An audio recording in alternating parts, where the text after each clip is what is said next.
On behalf of the EFD Group, Mr. Bloom, for 2 minutes, please.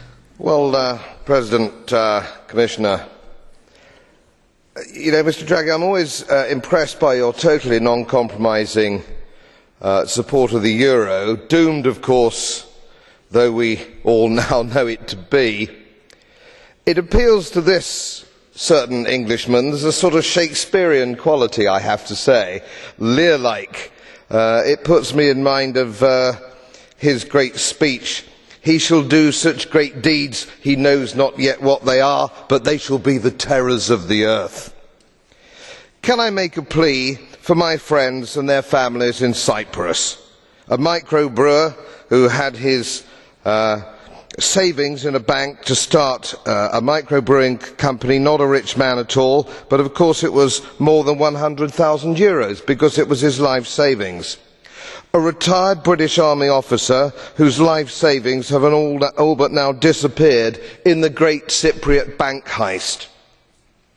Of course the big boys got their money out early, didn't they? It's always the little people who get shafted, isn't it?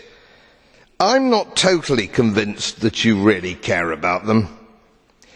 Can you give me an assurance that you will do whatever it takes to get these poor people's money back? We now have a situation which the previous speaker, Mr. Epic, alluded to quite rightly. The Fed, the Bank of England, the ECB, the Bank of Japan, all completely bankrupt, holding mountains of junk bonds bought with counterfeit money.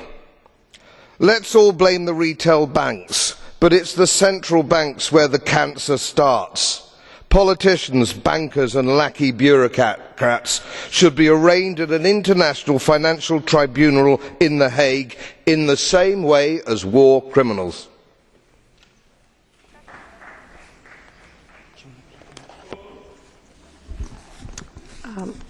Okay. Do you accept the blue card? There is a blue card for you. Mr. Bloom, yes, do you accept? Please. Yes, please.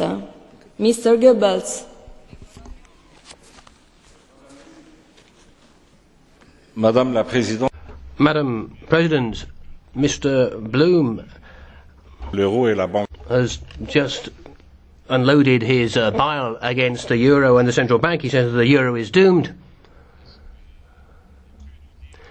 Could he tell us why his country, that's not a member of the eurozone, has economic indicators that aren't actually all that brilliant, and why in the last 10 years has the UK always had a higher inflation rate than the eurozone?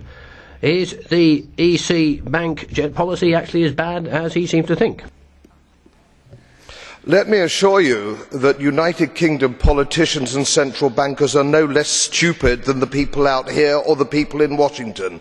Believe me, they disgust me just as much. They have absolutely no idea, and they are bankrupting the United Kingdom just the same way as this organisation is bankrupting Western Europe. Yes, I take your point very well.